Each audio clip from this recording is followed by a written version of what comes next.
અમદાવાદમાં અષાઢી બીજના પાવન પર્વે નીકળનારી ભગવાન જગન્નાથજીની 149મી રથયાત્રા શાંતિપૂર્ણ અને ભયમુક્ત વાતાવરણમાં સંપન્ન થાય તે માટે શહેર પોલીસ તંત્ર અત્યારથી જ ફૂલ એક્શન મોડમાં આવી ગયું છે।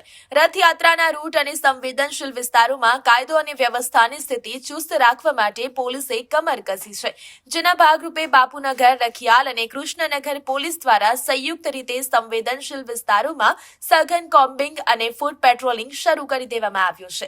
અસામાજિક તત્વોમાં ફફડાટ ફેલાવવા અને નાગરિકોની સુરક્ષા સુનિશ્ચિત કરવા માટે પોલીસ કાફલો રસ્તા પર ઉતરી આવ્યો છે। આગામી રથયાત્રાના તહેવાર અનુસંધાને સીપી સાહેબ, જેસીપી સાહેબ અને ડીસીપી સાહેબની સૂચના અનુસાર એચ ડિવિઝન વિસ્તારમાં બાપુનગર પોલીસ સ્ટેશન ખાતે ત્રણેય પોલીસ સ્ટેશનમાંથી પોલીસ બોલાવી અને કોમ્બિંગનું આયોજન કરેલ છે। આમાં અત્યારે 3 પીઆઈ છે, 8 પીએસઆઈ અને 100 પોલીસ કર્મચારીઓ હાજર છે અને કોમ્બિંગની કામગીરી ચાલુ છે।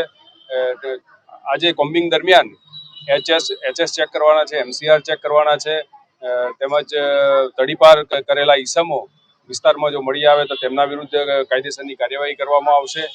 તેમજ બુટલેગરો ચેક કરવાના છે। તેમજ કોમ્બિંગ વિસ્તારની અંદર અસામાજિક તત્વોના ઘરે કોમ્બિંગ કરી અને કોઈ હથિયાર કે એવું ગેરકાયદેસર પ્રવૃત્તિ મળી આવે તો તેઓના વિરુદ્ધ કાયદેસરની કાર્યવાહી કરવા અંગે કોમ્બિંગનું આયોજન કરવામાં આવે છે।